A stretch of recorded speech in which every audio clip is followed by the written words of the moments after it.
Halo Bu Flavia, masih mute. Di-unmute dulu. Oh iya Ibu sudah. Ya, jadi mahasiswa semua, ini ada dosen baru ya. Perkenalkan, ini ada dosen baru. Jadi nanti mungkin kenalan dulu kali. Silakan Bu Flavia, perkenalkan diri dulu ke mahasiswa. Iya, baik Bu. Selamat siang. Perkenalkan, nama saya adalah Bu Flavia. Mungkin di sini saya akan membantu dalam perkuliahan sini, membantu Bu Meli juga. Jika nanti ada yang dibutuhkan, kita mungkin bisa belajar bareng dan intinya kita bisa belajar bareng di sini. Seperti itu. Ya, jadi nanti Bu Flavia akan sit in di perkuliahan ini. Dan jika ada pertanyaan kesulitan, kalian juga bisa bertanya ke Bu Flavia gitu ya. Intinya kalian bisa bertanya ke saya dan ke Bu Flavia anytime. Kapan aja silahkan ditanyakan gitu. Oke. Di catatan siakat saya, peserta mata kuliah ini ada 12 orang. Itu 10 dari angkatan 2020 ya. Dan 2 orang dari kakak tingkat. Ada dari angkatan 2019, Muharyanto udah hadir belum? Dan ada juga dari angkatan 2017, Nurmanengsi. Gitu. Sebelumnya untuk pertemuan hari ini, saya mohon maaf dulu karena dimajukan. Karena nanti jam 10 saya ada acara untuk akreditasi internasional ya, jadi saya harus menghadiri kegiatan tersebut. Makanya tadi saya minta Laili apakah mungkin dimajukan gitu. Nah, kita langsung mulai saja ya. Di pertemuan awal ini, pertemuan pertama, saya sekedar ingin menyampaikan pengantar saja. Jadi pengantar tentang mata kuliah PPPM. Nah, saya sendiri juga sering lupa nih kepanjangannya. Bentar. PPPM itu adalah perkembangan dan permasalahan dalam pendidikan matematika. Nah, jadi mata kuliah ini tentang apa sih gitu kan? Jadi intinya mata kuliah ini ingin bertujuan supaya mahasiswa menjadi terinform ya, terinform terhadap perkembangan aktual di pendidikan matematika gitu. Jadi kami berharap dengan mengikuti mata kuliah ini, mahasiswa semuanya jadi aware gitu loh. Trennya kemana sih gitu? Apa sih yang sedang diteliti oleh para peneliti pendidikan matematika gitu. Dan selain itu, harapan saya mata kuliah ini bisa menjadi stepping stone bagi kalian untuk penulisan tesis nanti. Ya, jadi semester lalu kan udah ambil matlit ya. Terus udah ngambil apa lagi? Semester lalu mata kuliahnya apa aja?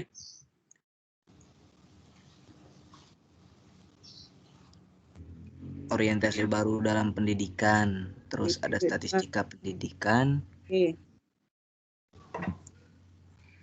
metodologi penelitian, aljabar abstrak, analisis real, filsafat ilmu. Oke. Udah dapat matlit dan OBP ya. Nah, itu bisa menjadi modal awal gitu, starting point kalian. Dan S2 itu kan cuma 2 tahun, waktunya singkat, jadi kalian tuh harus berstrategi gimana supaya bisa lulus on time. Nah, saya selalu menyampaikan gitu ya dalam setiap kesempatan kepada mahasiswa S2, strateginya gimana? Bisa dengan mulai mencicil tesis itu dari mata kuliah yang diambil di semester-semester awal gitu. Jadi semester lalu semester 1 udah dapat Medlit dan OBP, itu sudah membuka wawasan Anda semua tentang penelitian gitu kan. Nah, di mata kuliah ini kita coba lanjutkan itu. Jadi Anda semua sudah bisa menambah tabungan tesis gitu. Jadi anggaplah ini investasi untuk tesis gitu ya. Menambahnya gimana gitu kan? Jadi di mata kuliah ini kita akan mencoba untuk mendalami topik-topik yang kiranya akan menjadi pilihan Anda dalam menulis tesis nanti gitu. Bagaimana cara mendalaminya? Bagaimana cara supaya bisa terupdate dan terinform dengan perkembangan topik-topik tersebut. Nah, di situ di mata kuliah ini gitu. Oke.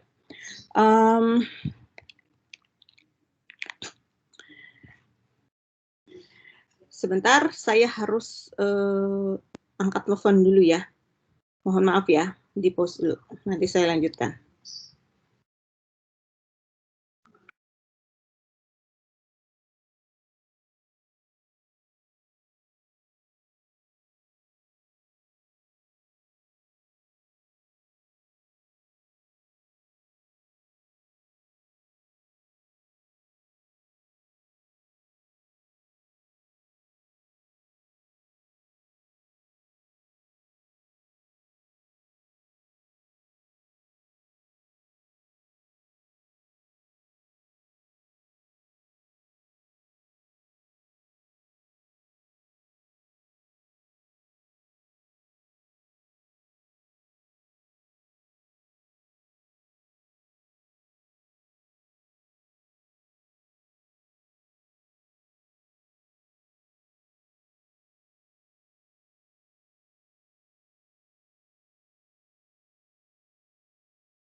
Oke, sorry ya. Oke, saya lanjutkan. Jadi investasi untuk tesis gitu. Jadi di mata kuliah ini, tugas pertama kamu hari ini adalah untuk memikirkan kira-kira mau ambil topik apa. Mungkin di antara kalian udah ada ya yang mulai terpikir, saya tertarik nih untuk meneliti tentang apa, mathematical literacy misalkan, gitu ya. oh saya pengen tentang mathematical problem solving gitu ya. Nah, silakan aja difikirkan topik-topik yang kira-kira akan menjadi fokus penelitian Anda nanti. Nah, sekarang dari topik itu, jadi di mata kuliah ini kita tidak akan membahas topik itu, tidak. Tetapi kita akan berlatih gimana caranya kalian bisa menjadi independent researcher gitu. Jadi kalian belajar untuk meneliti tentang topik itu, untuk mempelajari tentang topik itu secara mandiri gitu. Jadi ini akan menjadi bekal kalian karena semester depan udah mulai berpikir membuat proposal kan gitu ya. Jadi ini bisa jadi bekal kalian untuk ke depan ya. Jadi kalau kalian udah punya topik, terus gimana caranya supaya saya bisa tahu nih tentang topik ini gitu. Apa sih yang layak diteliti dari topik ini gitu. Karena nanti ketika kalian bikin tesis, kalian tidak mengulangi apa yang sudah diteliti orang.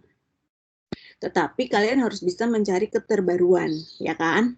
Nah, gimana tuh caranya mencari keterbaruan itu? Ya, caranya dengan melakukan literatur study. Jadi mempelajari literatur-literatur yang ada. Dari literatur-literatur yang ada itu sebetulnya apa sih yang ingin kita tahu? Kita ingin tahu apa saja yang sudah dilakukan orang-orang tentang topik itu. Gitu loh. Jadi misalkan saya tertarik nih sama mathematical problem solving ya. Banyak sekali yang sudah meneliti tentang pemecahan masalah ya. Mulai dari skripsi, tesis gitu. Tetapi kalau saya lihat ya, kebanyakan pakainya Polya gitu ya. Mereka kebanyakan mengutip Polya. Polya itu dari tahun 70-an loh. Sekarang udah tahun 2000-an. Pertanyaan saya pasti kalau saya nguji, apakah ini masih relevan? Gitu. Nah, untuk bisa menjawab apakah ini masih relevan, kamu mesti bisa menjelaskan bagaimana perkembangan pendapatnya Polya di tahun 70 sampai tahun 2000-an sekarang, bahkan udah 2020 ya. Apa yang terjadi dalam rentang waktu itu, gitu. Jadi sekarang kamu mau meneliti di tahun 2020, 2022. Kamu ambil Polya yang mengatakan hal itu tahun 70-an. Nah, akan sangat menjadi lumrah dan wajar kalau saya pertanyakan, ini out of date gitu. Ini kadaluarsa, kamu kenapa ngambil yang tahun 70-an? Karena apa? Karena masalah yang terjadi di tahun 70-an sama masalah yang terjadi sekarang itu beda banget gitu. Zaman 70-an belum ada komputer yang secanggih sekarang, belum ada internet dan lain sebagainya. Gitu ya. Masalahnya udah berbeda gitu. Kenapa Anda masih pakai Polya? Kan gitu. Nah, bukan berarti Polya nggak bagus gitu ya. Mungkin Polya menjadi sebuah landasan gitu ya. Mungkin dia yang pertama kali mengungkapkan itu. Tetapi yang harus Anda cari adalah apa yang terjadi setelah Polya. Dari tahun 70-an sampai 2022 sekarang, apa yang terjadi? Orang-orang sudah melakukan apa? Gitu. Jadi ada nggak sih orang-orang yang berbeda pendapat dengan Polya? Ada nggak sih orang-orang yang sudah meneruskan pekerjaannya Polya? Perkembangannya seperti apa? Gitu. Itulah yang inti dari literatur study itu, mempelajari apa yang sudah terjadi selama ini untuk topik itu. Jadi mungkin problem solvingnya Polya yang tahun 70-an sama problem solvingnya sekarang akan ada relevansinya, akan ada persamaannya, tapi juga ada perbedaannya. Nah, dari situ kalian dilatih untuk berpikir kritis, jadi mengkritisi. Oh, jadi supaya saya masih bisa nih kayaknya pakai Polya. Tetapi supaya lebih pas mungkin harus dimodifikasi gitu.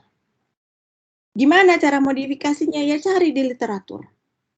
Bagaimana sih orang-orang sudah meneliti tentang problem solving gitu ya? Kalau kamu baca literatur problem solving mungkin sekarang udah mulai bergerak lagi gitu. Sekarang ada namanya kolaboratif problem solving gitu ya. Jadi udah banyak cabangnya gitu. mungkin bukan cuma cabang, tapi mungkin lebih dalam juga gitu. Selain menambah cabang juga menambah dalam lagi gitu ya. Jadi itu yang pingin menjadi fokus dalam mata kuliah ini. Kalian bisa menjadi peneliti gitu ya. Belajar mencari informasi yang aktual, yang up to date ya. Jadi perkembangan terbaru di dunia pendidikan tentang topik pendidikan matematika. Dan terus permasalahan-permasalahan dalam topik itu apa gitu. Oh, untuk mathematical problem solving nih orang-orang sudah meliti tentang A, B, C, D dan seterusnya. Misalkan di Jepang terkenal dengan namanya structured problem solving. Apaan tuh structured problem solving? Baca lagi tuh literatur. Oh, kalau di Jepang mereka pakainya structured problem solving.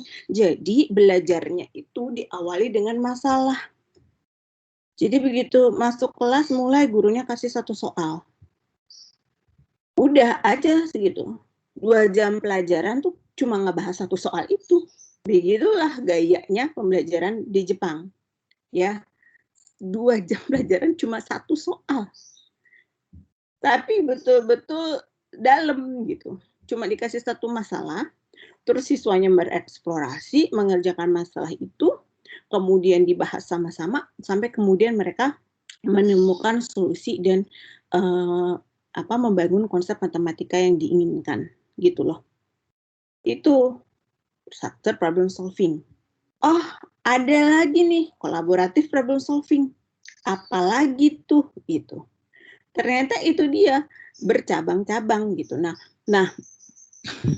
kamu harus bisa menggali informasi-informasi itu.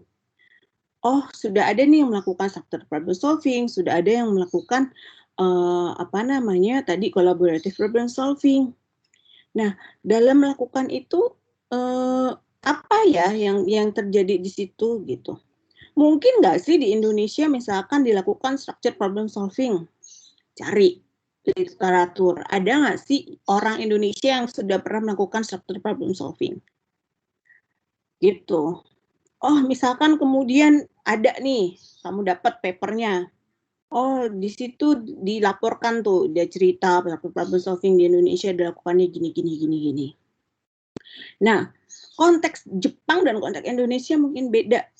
Kalau diterapkan di Indonesia, mungkin harus ada modifikasi gitu. Nah, mungkin dari situ kamu bisa menemukan masalah.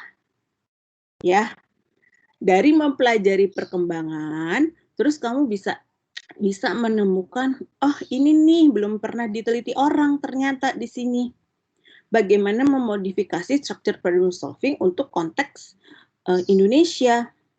Konteks yang saya maksud konteks Indonesia, misalkan kurikulum Indonesia, terus struktur kelasnya kelas Indonesia gitu ya.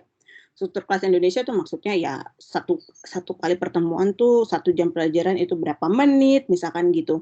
Terus guru-guru terbebani dengan beban kurikulum dan lain sebagainya misalkan. Kayak gitu. Jadi bagaimana tuh menerapkan struktur problem solving di Indonesia. Nah, jadi deh tuh masalah. Nah, kalau kamu udah punya masalah, kamu bisa melakukan penelitian gitu. Gitu ya.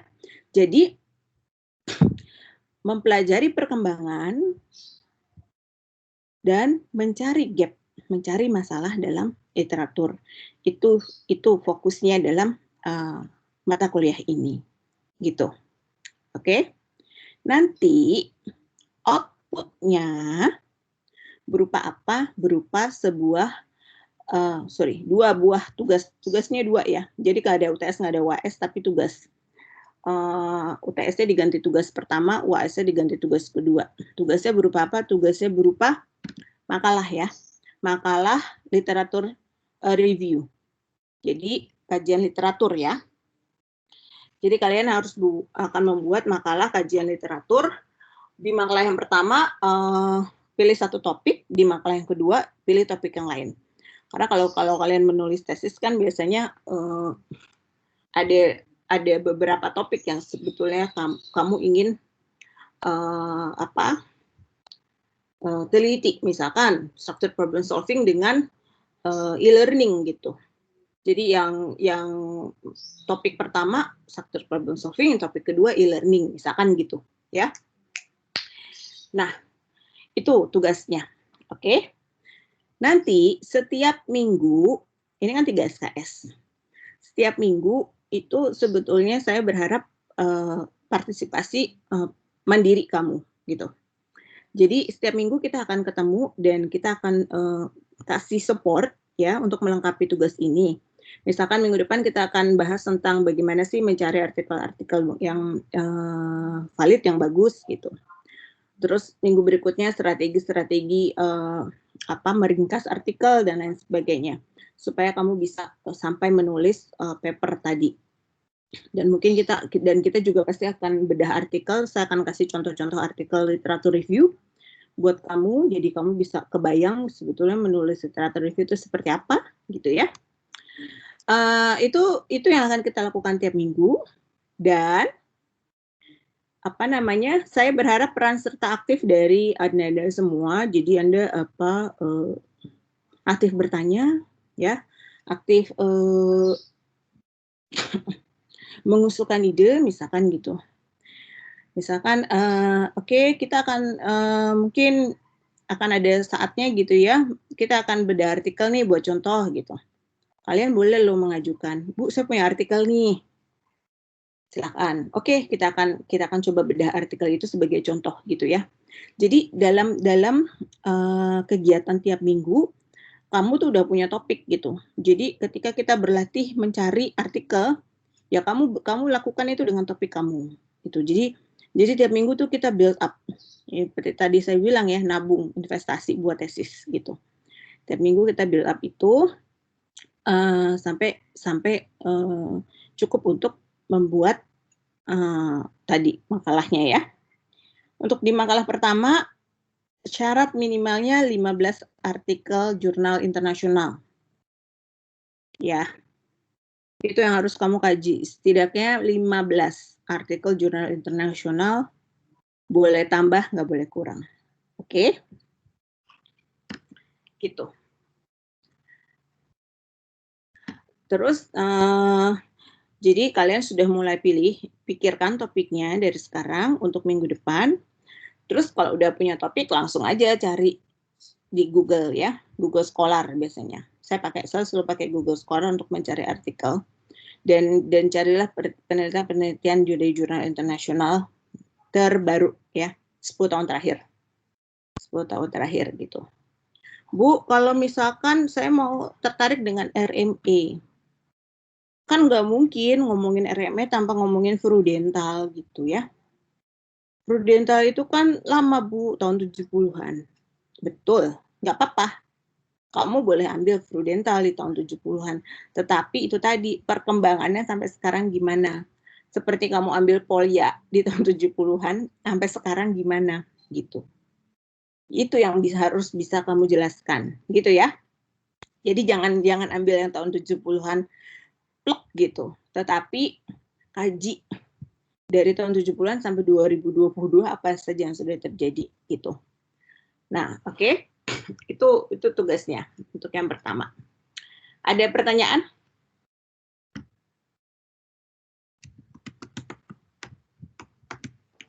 Berarti topiknya dari kita sendiri ya Bu ya? Yes, topiknya dari kalian sendiri. Kalian menentukan ini sendiri. Karena saya berharap ini topik nanti bisa kamu lanjutkan untuk tesis gitu. Ya. Jadi kalian sudah mulai berpikir jangka panjang untuk itu tadi nyicil tesis gitu.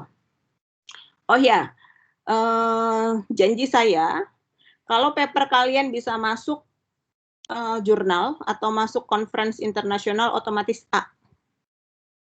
Otomatis A ya. Jadi buat yang sungguh-sungguh ini kan bulan Maret ya, mulai cari-cari ada nggak sih conference dalam beberapa bulan ke depan gitu, submit di situ. Kalau bisa masuk, ada letter of acceptance-nya, kasih tahu saya, nanti otomatis A. Oke? Itu janji saya. Oke, ada lagi pertanyaan?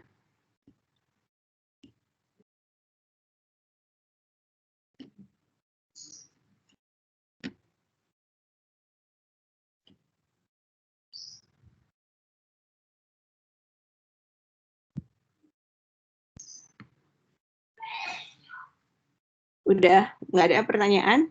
Jadi tugasnya untuk minggu ini tadi ya, pilih topiknya dan mulai cicil untuk mencari artikelnya. Gitu, artikelnya kumpulin, ya, kamu buat satu folder. Kalau kamu semuanya di sini udah tahu Mendeley? Sudah pakai Mendeley? Tahu, Bu. Oh, Bu, alhamdulillah sudah bisa, Bu. Oke, good. Kalau udah bisa bagus, ya. Jadi simpan artikel-artikel itu dalam Mendeley. Jadi nanti waktu nulis udah lebih mudah ya, kayak gitu. Oke. Jadi 15 artikel ya. Nah, minggu depan kita ketemu lagi. Saya harap kalian udah bisa nunjukin tuh 15 artikelnya itu gitu. Terus nanti kita akan belajar bagaimana sih memilih artikel yang bagus ya. Memilih artikel yang qualified gitu. Mungkin dari 15 yang sudah kamu punya akan ada beberapa yang gugur gitu. Mungkin ya. Tapi nggak apa-apa. Itu kan proses ya. Jangan terus langsung kecewa gitu. Aduh, ini nggak jadi gitu ya. Nggak apa-apa. Itu proses. Jadi kalian bisa membedakan artikel yang bagus dan yang tidak bagus. Oke, saya rasa itu dulu ya. Saya harus join kegiatan akreditasi internasional. Kalau kalian masih mau lanjut, Bu Flavia bisa stay? Ya, Bu. Ya, masih ada Bu Flavia di sini, jadi kalian bisa mungkin bertanya, konsultasi seputar pencarian artikel mungkin ya, gitu. Saya masih standby, tapi saya ada Zoom di sebelah gitu ya. Bu Flavia tolong dibantu ya. Iya, Bu. Oke, thank you Bu Flavia. Oke, Iya, Bu. silakan. Baik, seperti yang dibilang sama Bu Meli tadi, sebenarnya untuk mata kuliah ini kalian juga bisa membantu ke tesis kalian ya. Jadi dengan nambah-nambah referensi juga. Jadi kan disuruh buat paling nggak minimal 15 referensi ya, 15 artikel seperti itu. Itu bisa membantu, apalagi kalau bisa nanti luarannya kan membuat artikel literatur review. Itu bisa mungkin nambah untuk syarat kelulusan kalian seperti itu. Nah, untuk tadi yang mencari jurnal, cari artikel-artikel yang 15 artikel itu, ada yang masih mengalami kebingungan nggak terkait itu? Ada yang sudah bisa menggunakan Google Scholar?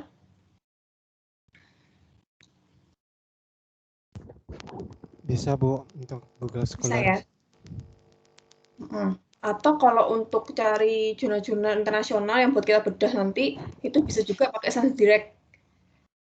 Juga udah bisa sampai ke situ.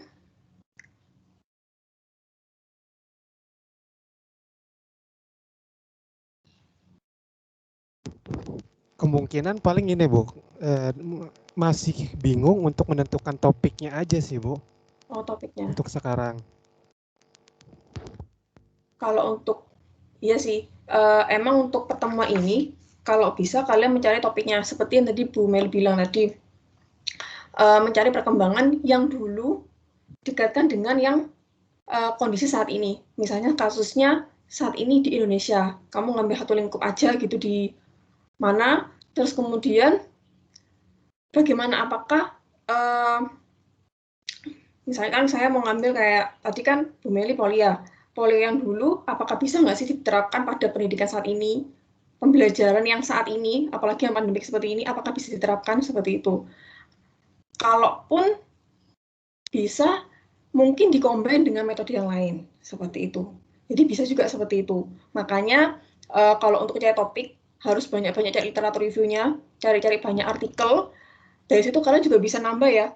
Oh, ini ternyata bisa ya untuk dikaitkan dengan ini seperti itu. Jadi nanti kalian menemukan masalah lagi yang baru. Bagaimana kalau diterapkan dalam kasus seperti ini, kayak gitu. Jadi lebih banyak cari jurnal. Dari situ bisa nambah juga variabel-variabel atau apa fokus apa yang mau kalian inginkan. Itu sih.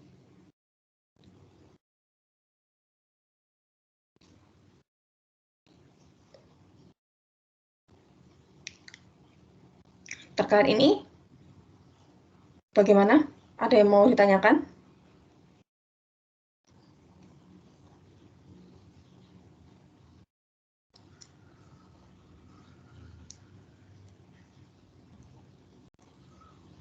Jadi itu ya, kalau nggak apa-apa, ini untuk pertemuan pertama, paling nggak kalian udah tahu tugasnya apa dari topik, diperbanyak aja, cari-cari jurnal, dicari kira-kira topik mana yang kira-kira yang sesuai dengan saya mau, dari situ nanti bisa kok dengerin lagi seperti itu.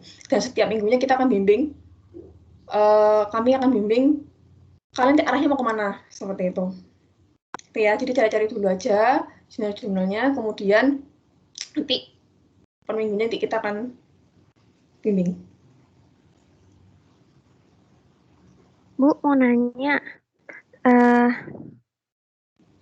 kalau misalnya kita udah ketemu topiknya, terus kan nanti bakal disusun ke makalah gitu. Tapi tadi kata Bu Meli, kalau mau nilainya A, itu bisa disubmit nanti kan ke tempat jurnal, itu kan jatuhnya kayak paper artikel. Jadi kita bikin 2 hal gitu, biar A atau bagaimana?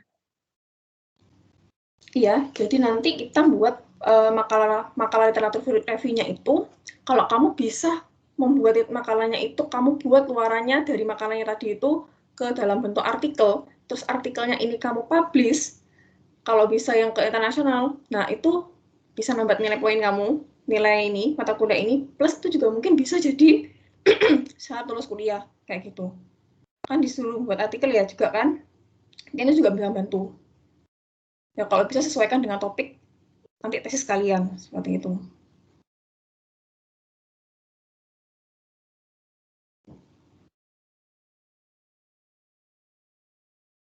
Mungkin seperti itu sih. Prediksi 1/10 itu, Prof. Oke, saya jawab ya. Jadi gini, Nah, kalau orang makalahnya sama, kamu nggak usah bikin 2 kali, ya. Bikin makalah, tetapi makalahnya bikin yang bagus. Jadi kalau bagus bisa kamu submit, bisa publish, otomatis A gitu, ya. Karena tugas mata kuliah ini kan bikin makalah, bikin artikel gitu. Tapi ya kalau artikelnya bagus dan bisa memenuhi standar apa tuh conference internasional atau jurnal dan bisa diterima, nah baru kamu bisa dapat A gitu ya. Terus untuk yang tadi yang masih belum punya topik, kamu bisa coba mungkin pelajari topik-topik yang sedang diteliti dosen-dosen gitu. Kamu bisa search di Google Scholar dosen-dosen gitu ya.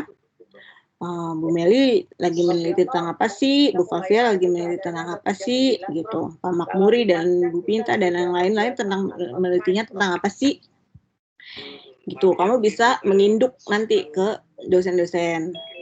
Tetapi mungkin saja topik-topik yang diteliti dosen itu bukan topik-topik yang menarik bagi kamu gitu. Jadi harus hati-hati juga.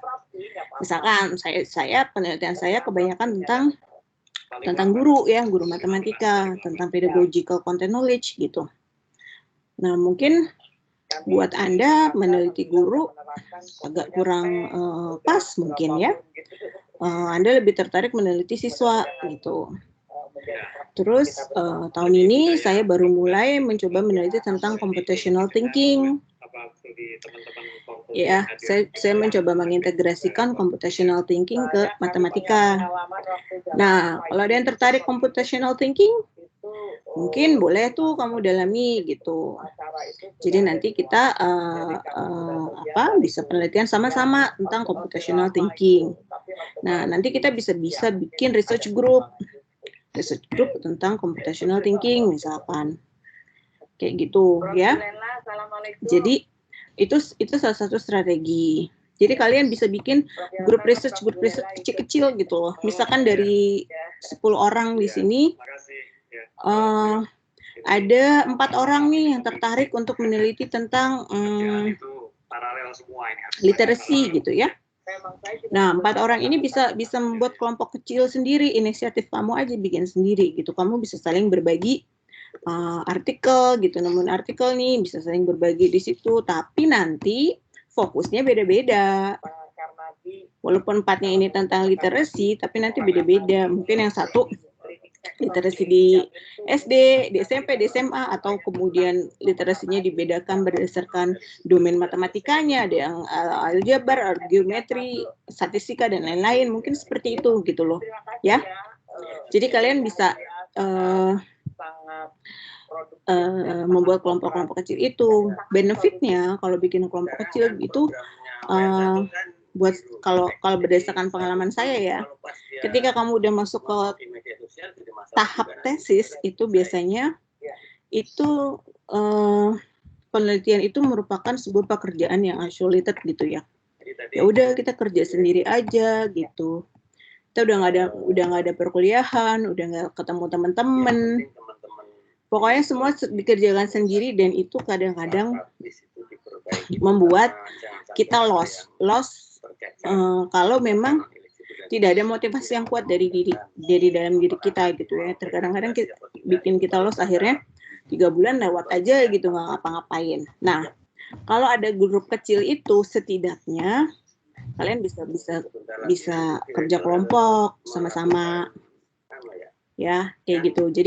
Jadi membuat ada tambahan motivasi gitu ya kalau kerja dalam kelompok. Pokoknya kita di kelompok ini janji sidang proposal sama-sama dan sidang tesis sama-sama gitu. Jadi kalian saling memotivasi tuh. Nah, itu juga salah satu strategi untuk bisa lulus on time gitu ya. Nanti pada saat bulan Juni datang surveillance, dia bisa lihat semuanya, nanti tidak semua unit akan diaudit, mungkin bisa ambil sampelnya saja kan. Kalau auditnya sudah rapi, insya Allah si WG akan meneruskan. Ada lagi pertanyaan? Tidak salah itu.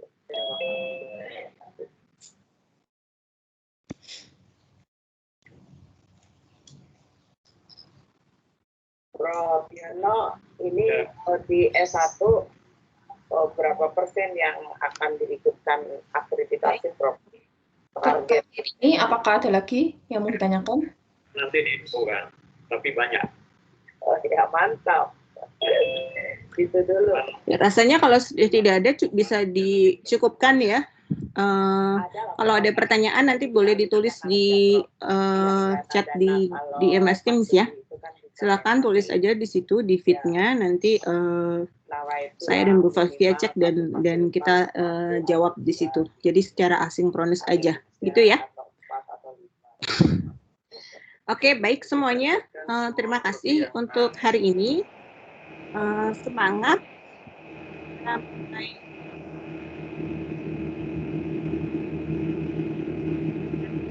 Dari mata kuliah ini dan banyak yang dapat.